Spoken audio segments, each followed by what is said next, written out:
naiinis ako sa sitwasyon. Pinapoint out ko naman sana matuto tayo lahat rumispeto. Sari-saring reaksyon ang lumabas matapos magbuhos ng kanyang saloobin si Aljur Abrenica noong linggo sa Star Talk. Bilang isang karelasyon, bilang isang lalaki, ako, never ako nagkulang. Never ako nagkulang. Nagkulang kay Kylie. Sa sitwasyon at never rin ako naging disrespectful sa ibang tao. Hindi man direktang pinangalanan ni Aljur na si Jeff Eigenman ang kanyang pinatatamaan. Tila ang nobyo ni Carla Abellana ang tinutumbok ng kanyang mga hinaing. May mga balita kasing pinopormahan di umano ni Jeff ang girlfriend ni Aljur na si Kylie Padilla. Nagkasama sina Kylie at Jeff sa katatapos lang na primetime series ng GMA na Adarna. Hindi ko alam yung issue eh. Kasi diba sabi niyo yung sa Sunday All-Stars, absent ako nung day na yun. So sabi ko naman kay Jeff, what was that?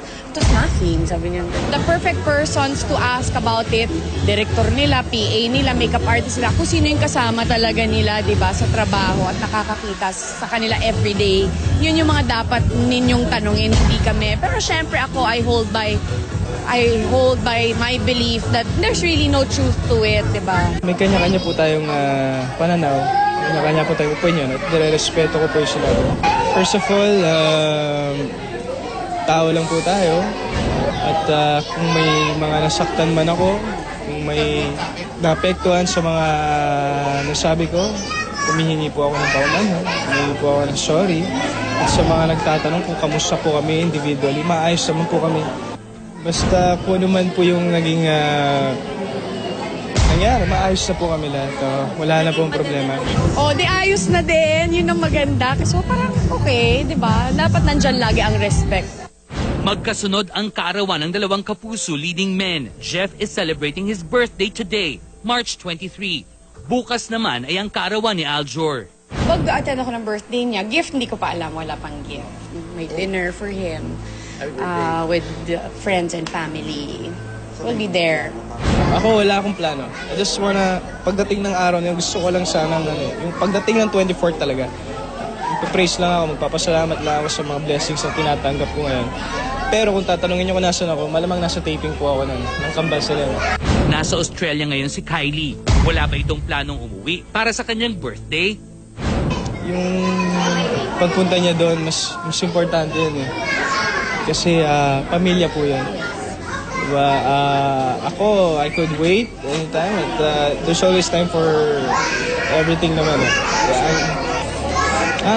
Nami-miss din siya. Samantala, sa ginanap na 5th Golden Screen Awards ng Empress last Thursday, tinanghal na Outstanding Actress in a Drama Series si Carla Abellana para sa seryeng My Husband's Lover. Sa kanyang acceptance speech, kapansin-pansin na hindi man lang niya nabanggit ang nobyong si Jeff Eigenman. Senyales nga ba ito na hiwalay na talaga silang dalawa?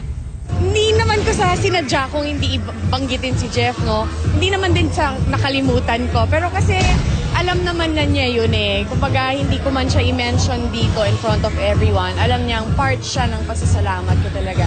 Saka part si Jeff ng family ko. So, syempre, hindi ko naman din inisa-isa yung pamilya ko. Part na siya doon talaga. Promise. Okay naman kami. Syempre, may ano pa rin, may mga kailangan pang ayusin, plantsahin, ganyan. Pero nakakaraos everyday. Hangad din daw ng ina ni Jeff na si Direk Gina Alahar na magkaayos ang dalawa. Haven't talked to him about what's happening. So I respect that. Basta ang alam ko lang namin, may pinagdadaanan yung relasyon nila. I just hope that they could settle things right away. I hope that it will be for the better. I hope that, they will be able to solve their problems.